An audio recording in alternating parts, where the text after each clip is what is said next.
Hi there, and welcome back to the Sanjay Says podcast. Today, we're going to be talking about 5 ways to recognize the best person for the job, because surrounding yourself with great people is the way to be great people.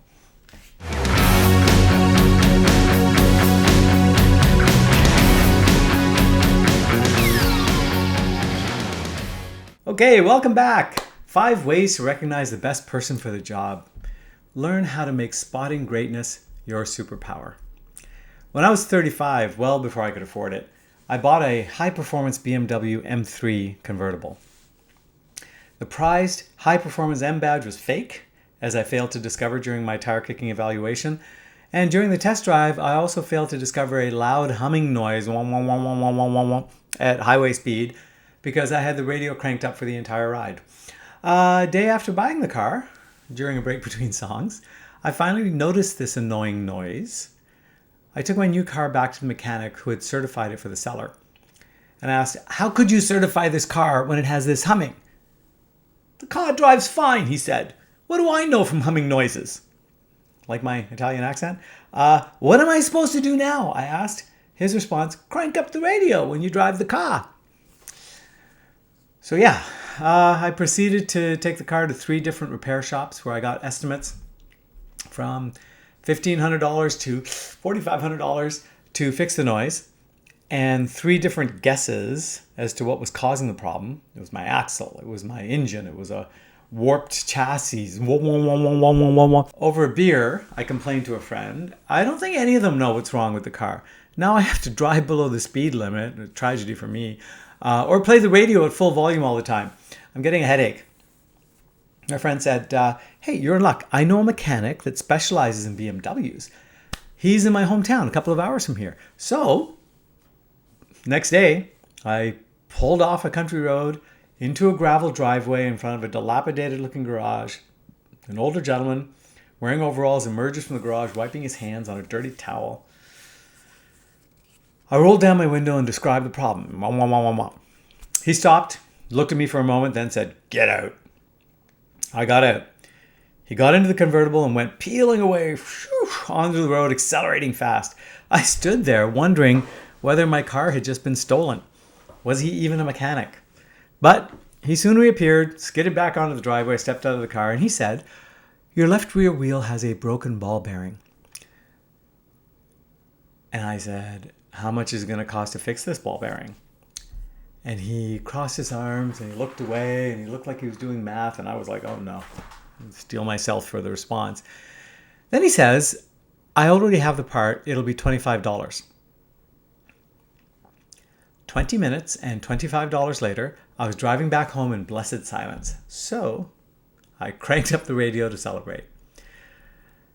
There is a difference between okay and great. The people who can just do a job and people who are great, it's like 1,000,000 times better than someone who's just okay. That was a great mechanic.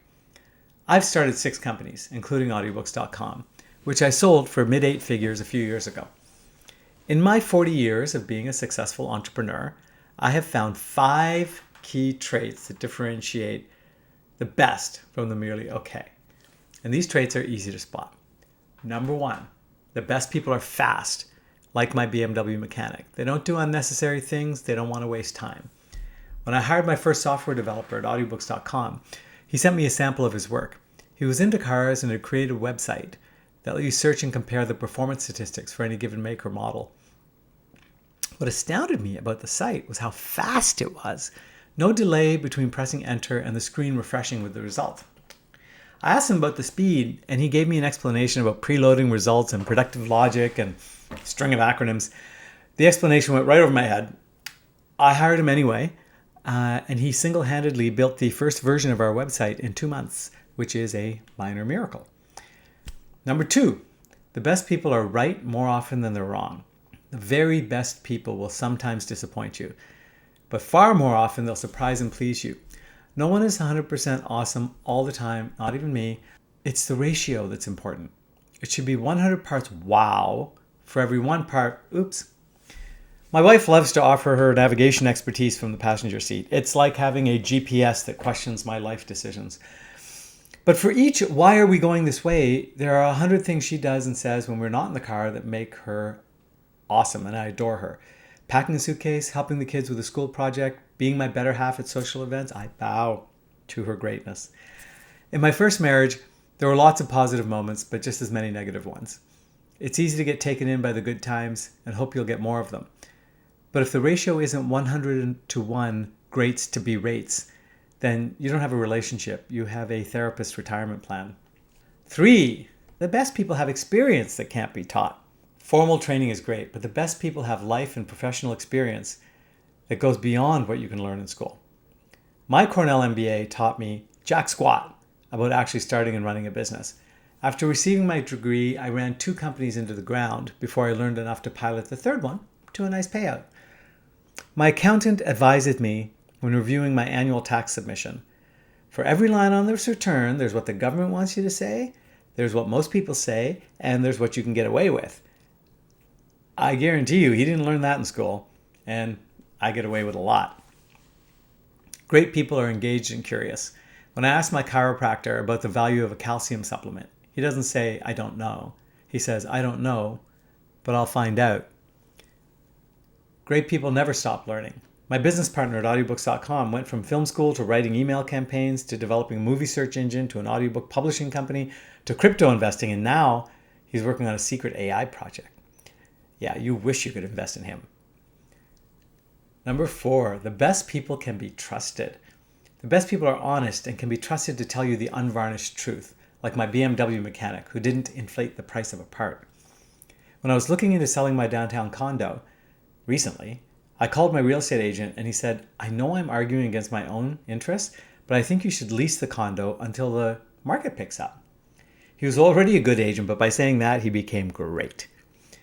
The retail salesperson who tells me that the most expensive sound system isn't worth the premium, I'll seek him out the next time I'm in the store. The server who tells me to order the salmon, but the branzino isn't as fresh, I'll trust her when she recommends a wine. The truth you want includes the good and the bad. Finally, 5, the best people won't come to you. When I was still running audiobooks.com, I was cold called several times by self-proclaimed merger and acquisition M&A specialists offering to sell my company for me. One of them even said, I already have a buyer, just pay me the consulting fee and a commission once it's sold. I fell for it and $75,000 in consulting fees went down the drain. He didn't have a buyer, he didn't have a network. He spent 6 months cold calling potential acquirers who all said no. A few years later, I was actually ready to sell. This time I asked a mentor for advice. The best M&A firms will never cold call you, he told me. They're too busy doing deals. You have to find someone with the experience you need and convince them to work for you. I was eventually referred to Patrick Mannion, a Canadian operating in Silicon Valley, ideal for my Canadian company operating in the US. I had to talk him into taking my business as it was at the low end of his deal range. Within 6 months, he'd managed to sell my company for double what I was hoping to get. And the terms of the deal he negotiated gave me a 50% bonus when the company got sold again a few years later. My son plays hockey. He wants to become a better goalie. A coach told me about a trainer named Freddie, so I called Freddie and left a message. No answer. I sent him texts and an email. No answer. Eventually, I managed to set up a conversation with him through a mutual contact. He said he didn't have any openings. So I said I'd take cancellations. 2 weeks later, my son was finally invited to a session. Freddie charged 50% more than my son's previous trainer and drilled him as if he'd never been on skates before. When my son came off the ice an hour later, he said to me, do whatever you have to do. This guy's going to be my trainer. I love him. So how do you get great at spotting greatness? You can learn by looking for those 5 traits when you need to get a job done. You can even become great by internalizing and demonstrating these traits yourself. Number 1, they're fast. If someone takes too long negotiating a contract, if they dither over a response to a question, they're not great. Find someone who knows what they're doing and doesn't waste your time. 2, they're consistently good. If someone upsets you as often as they please you, that's not greatness, no matter how good the good days are. Pay attention to the ratio, 100-to-1, 10-to-1, but not 1-to-1. They're curious. If someone gives you unoriginal responses and textbook answers to your problems, they're not great. The best people can't be replaced by ChatGPT. Not yet, maybe not ever. 4, they are trustworthy. If someone won't tell you the pros as well as the cons about themselves and about what they're selling, you can't trust them. They're not great. Finally, number 5, they're scarce. If someone cold calls you, they're not great. The best people will reach you through a referral, or you'll have to hunt them down. So now, go find your great people. And once you find them, make sure you're great at holding on to them. Pay them well. Tell them they're doing a great job. Give them autonomy in their area of expertise. Let them be great. Thanks for listening. We'll see you next time.